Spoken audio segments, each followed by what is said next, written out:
Welcome back everyone to a brand new edition of the most OP builds, this time for patch 13.9. We have 10 builds to cover in today's video that have been popping off as of recent and are extremely strong for solo queue. But before we get into it, be sure to check out SkillCapped if you want to truly get better at League of Legends. We're the only service that offers a money-back guarantee if you don't climb at least 5 divisions while actively using our service. We do this because our service really does work, and if it doesn't work for you, you shouldn't pay. Learn more at the end of this video or click the link in the description below. A very unique build starting to pick up a lot more traction on Garen, especially over in Korea, consists of running Rapid Fire Cannon as a core item. Not only is Fire Cannon becoming more popular, but it actually has the highest win rate for any third item on Garen. The reason Fire Cannon can work so well is because it extends the catch range and allows Garen easier access onto his targets. By running Deadman's Plate as a second purchase, you get a slow from the item when you either Q or auto attack the enemy. This works incredibly well in tandem with the range increase from Rapid Fire Cannon, as you can lock onto your target and slow them much easier. The upfront burst power is also massive because you have the passive damage from Deadman's combined with the energized attack from Fire Cannon. The other stats from Fire Cannon are not wasted at all either, as Garen's kit synergizes quite well with attack speed, crit, and movement speed. For the complete core build, it's a Stridebreaker Rush into Deadman's Plate second and Rapid Fire Cannon third. Conqueror and Phase Rush are both viable keystones for Garen. Conqueror is best when playing into melee fighters or tanks, while Phase Rush is optimal in ranged matchups or against champs where you need short burst trades to win. A new heavy sustain build with great extended fight power has been emerging on Aatrox, and it consists of Ravenous Hydra with Jockshow. Aatrox builds are all over the place right now, but this setup is one seeing the most amount of success for solo queue. Ravenous providing a mass amount of AD from its stacking passive works great with Jockshow because you've got plenty of damage output from Ravenous, allowing you to go tankier with your second pickup. This provides incredibly strong snowball power because you'll be able to easily outduel your opponent while taking super minimal damage in return. A lot of the time when you get ahead, building more offensively is actually riskier because if you're easy to take down and have a huge shutdown bounty, throwing the game is way more likely. Building Jockshow's second item when ahead gives you more margin for error and is more forgiving if you do make an inevitable mistake. Third item for this build can vary from game to game, but Black Cleaver is going to be the best pickup most of the time. Rune Page consists of Conqueror with Triumph, Tenacity, and Last Stand. Best secondaries are Second Wind and Revitalize. This build for Lillia has always been around, but has become way stronger over the past patch, and it revolves around Cosmic Drive. Lots of pro players have actually been picking this one up in solo queue and liking it as a second purchase. Taking a look at the analytics as well, Cosmic Drive is currently Lillia's highest win rate second purchase in solo queue. Changes to Cosmic Drive last patch saw its passive completely reworked to where it now grants way more movement speed,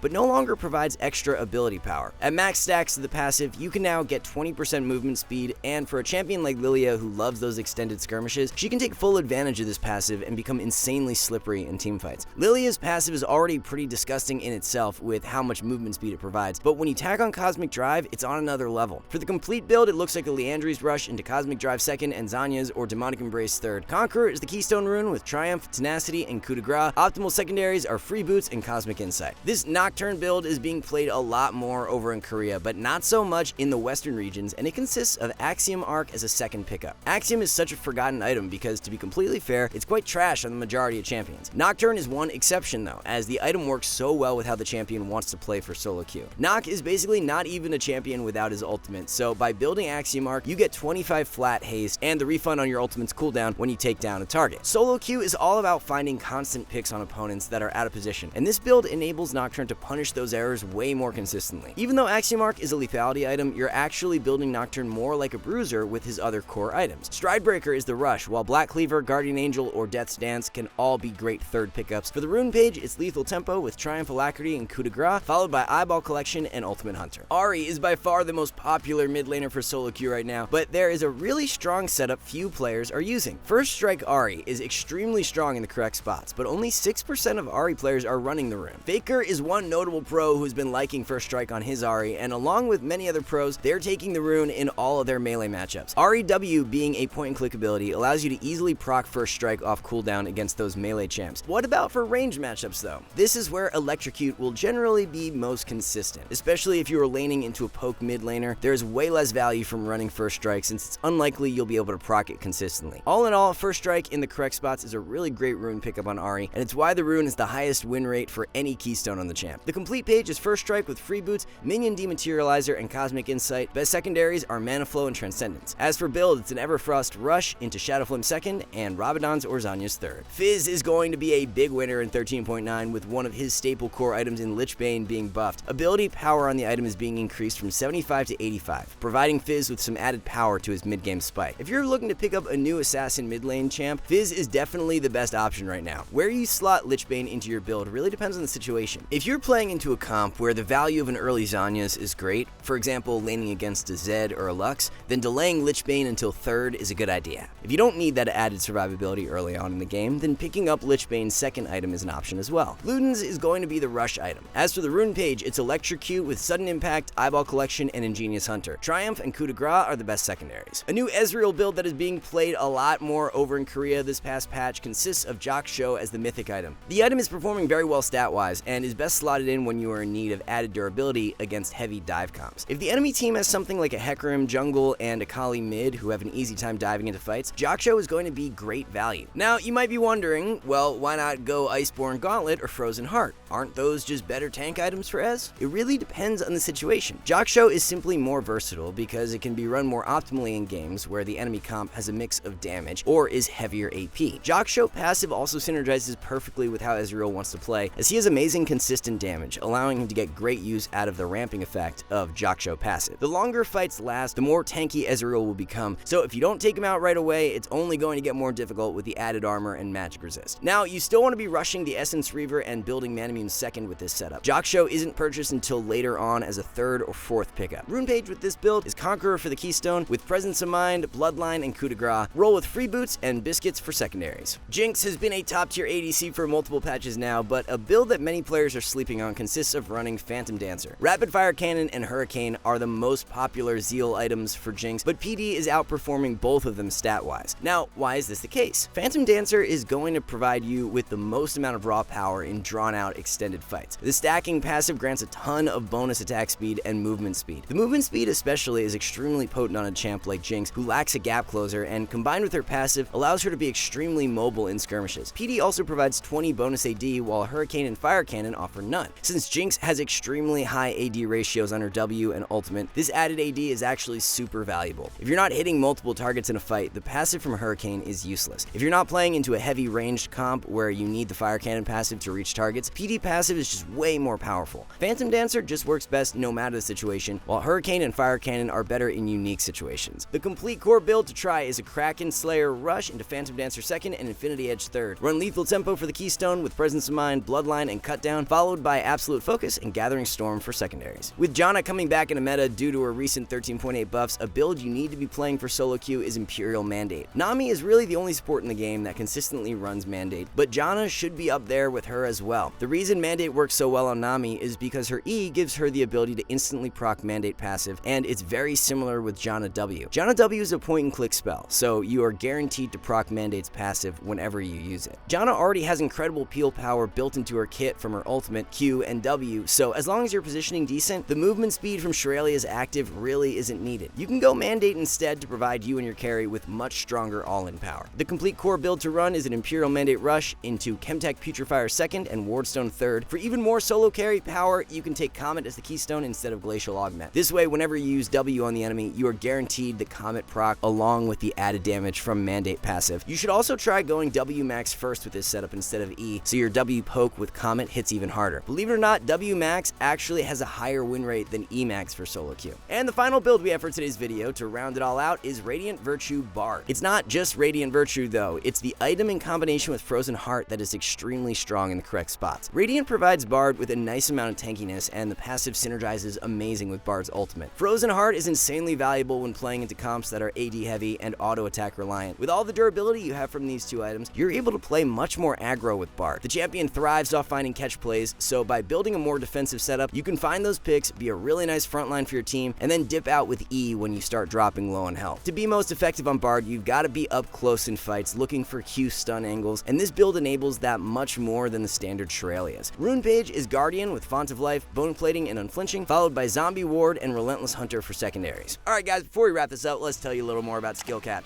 So, we offer a 5-division rank-up guarantee and think that's a pretty crazy thing to offer. It's like a gym membership guaranteeing you'll get ripped. Your local gym would go bust if they offered that, right? Not us. We've offered this for years because our service really does work. It works so well, in fact, that we're able to produce by far the largest catalog of premium league guides on the internet. We add over 20 videos a week with over 1,600 guides curated into over 100 courses no one can compare. We've also sent challenger players into ELO Hell 714 times and counting, where they commentate how to carry live. They also respond to all questions asked. Sign up today for as little as $6.99 a month if you are serious about improving.